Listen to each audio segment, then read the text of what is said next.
Association tax practitioners Hosdurg taluk സമ്മേളനം tax forum ഹാളിൽ നടന്നു. ജില്ലാ പ്രസിഡന്റ് ശ്യാം പ്രസാദ് പുറവങ്കര ഉദ്ഘാടനം ചെയ്തു.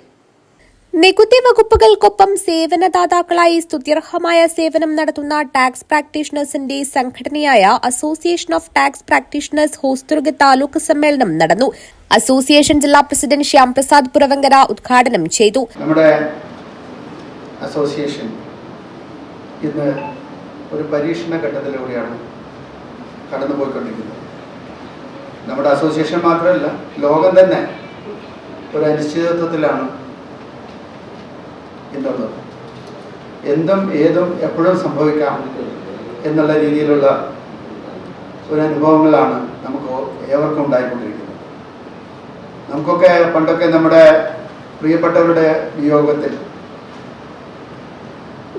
ഒരുപാട് നാൾ ദുഃഖം, അതുപോലെ സങ്കടം, അതുപോലെ നമ്മൾ പ്രതികരണവും എല്ലാ കാര്യങ്ങളിലും ഉണ്ടാവാം. ഇന്ന് നമ്മളെല്ലാം എക്സ്പെക്ട് ചെയ്യുന്നു. We are expecting the unexpected always. നമ്മൾ പ്രതീക്ഷിക്കാനാവാത്ത പല കാര്യങ്ങളും പ്രതീക്ഷിക്കുന്നു. നമ്മളെല്ലാം നെഗറ്റീവായിട്ടാണ് നമ്മൾ കാണുന്നത്. നമ്മുടെ മുമ്പിൽ കാണുന്ന എല്ലാം നമുക്ക് നെഗറ്റീവായിട്ടാണ്. ആ ഒരു സാഹചര്യത്തിൽ നമുക്ക് മുൻപ് പണ്ഡിറ്റ്ജി പറഞ്ഞതുപോലെ സഹവർത്തിത്വമില്ലെങ്കിൽ സർവനാശം. അതിൽ യാതൊരു സംശയവുമില്ല. നമ്മളെ സംബന്ധിച്ചിടത്തോളം ആ ബോണ്ടേജ്, ആ എന്താ പറയുക, ആ കെട്ടുറപ്പുള്ള ഒരു ബന്ധങ്ങൾ നമ്മൾ തമ്മിൽ ഉണ്ടാവണം. അതുണ്ടായാൽ മാത്രമേ നമുക്ക് ഇന്നത്തെ ഈ സാഹചര്യത്തിൽ എക്സിസ്റ്റൻസ് ഉള്ളൂ.